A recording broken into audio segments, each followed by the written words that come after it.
My name is Jens Falter. I'm professor in physics. Yeah, my name is Gerrit Lohmann. I'm researcher at the Alfred Wegener Institute in Bremerhaven and I'm professor at the University of Bremen. So I'm Stephanie Bartsch. I'm a senior researcher and head of the research group Social Ecological Governance and Justice. I'm Sergio Contreras. I'm doctor engineer and researcher for the institute. Yeah, hello. My name is Klaus Großfeld. I'm senior scientist at the Alfred Wegener Institute in Bremerhaven. My name is Professor Andreas Rosenauer. I belong to Faculty 1, Physics and Electrical Engineering. Hello, I'm Catherine Maidler and I'm pharmacist and biologist. My name is Tim Jenayan. I'm a biogeochemist at the Leibniz Center for Tropical Marine Research here in Bremen. Hi, my name is Martin Werner. I'm a scientist at the Alfred Wegener Institute and also teach at the University of Bremen. Hello, I'm Alice Reich. Welcome to the University of Bremen.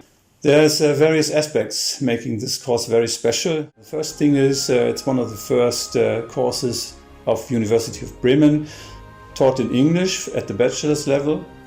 And so we're aiming at international students from all countries, also from Germany, of course.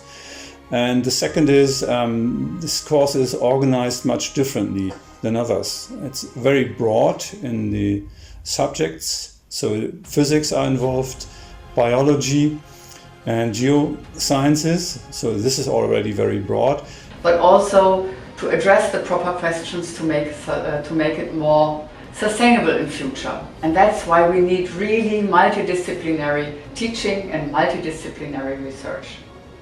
We think that this attractive study program will give you a solid basis to understand the Earth system as a whole.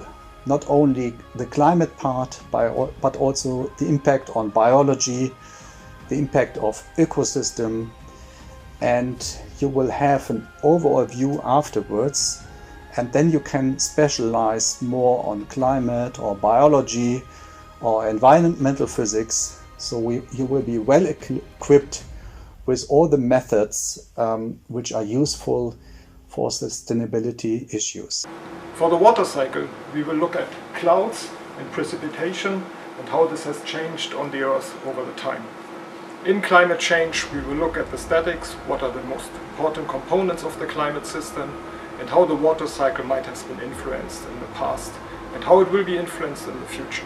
Particularly in my course, we will definitely put some emphasis on SDG 14, life below water, and also SDG 13, climate action in particular, but we will also touch a few other of these sustainable development goals. We will also look and discuss sustainable development goals, how the idea of sustainable development goals emerged, which actors were involved, and how these ideas of sustainable development is linked to other ideas like the Anthropocene debate or limits of growth. So we want to learn how bacteria, fungi, viruses and parasites can be transmitted between humans and animals, and what we want to do in this course to counteract the transmission of diseases, to understand concepts of human physiology. So we want to work with scientific literature in medicine, we want to perform and understand meta-analysis, and we want to work together with epidemiologists and virologists in this course to understand major diseases, for instance, the COVID pandemic, Ebola, bird flu, HIV, malaria. And here in the background you can see our transmission electron microscope, which works with a high tension of 300,000 volts. And here we form the images not with light, as in a light microscope, but here we use electrons. And the reason is that the spatial resolution that we get is much better than for a light microscope.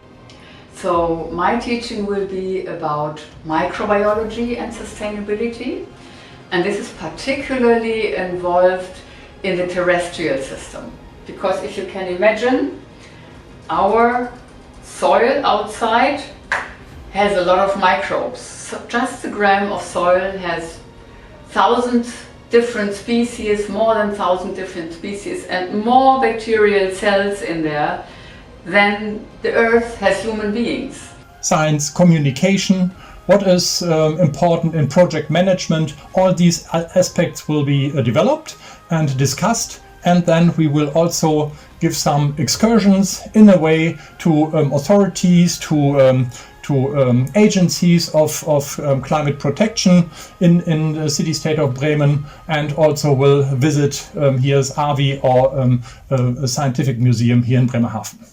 Well, in my opinion, it's that of course it has a focus in natural science, but it also encompasses social science and an underlying understanding of the concept of sustainability, how they emerged in the also political debates, but also in the social scientific debates. This is a control center where we will be able to visualize different variables and different networks in the parallel idea. This is typical practice for the operation of the grids using renewable energies or using other necessary technologies in the grids. As well as we can have we have some test benches in the sites where students can definitely run their own experiments and study different characteristics from the engineering and technical perspective for the integration of renewable energies. Of course you can study it with books, but the most important thing is to go out in nature and study nature by itself. I go with the ship to Helgoland and learn how to work out the ship and how to get the sample either for biology or for geology. And it was a very interesting experience. And I hope all this together will inspire us to get into a discussion where we can develop also some ideas for roadmaps for us humans, that we can continue the ecosystems and thus also the services provided by biodiversity, but on the other hand also develop good plans how to protect them.